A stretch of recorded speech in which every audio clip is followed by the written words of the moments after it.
Hello everybody and welcome. In this video I'm going to show you how to enable bass boost for your earbuds EARFUN Air Pro 4.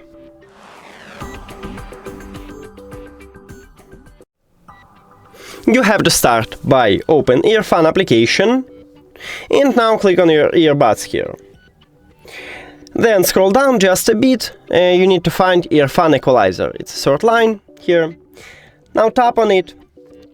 And after that, if you have default preset, just move your finger to the left to swap it. And right here we have free bass boost.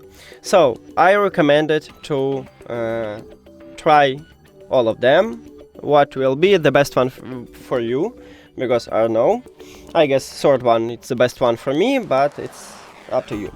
So then you, let's say, select bass boost. The first bass boost, and you need to click the apply current to save it. And now we swap to bass boost 1. It's the same with bass boost 2 and bass boost 3. You just click apply current, and now we swap to bass boost 2.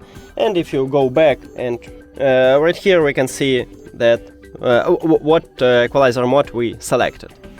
And that's it.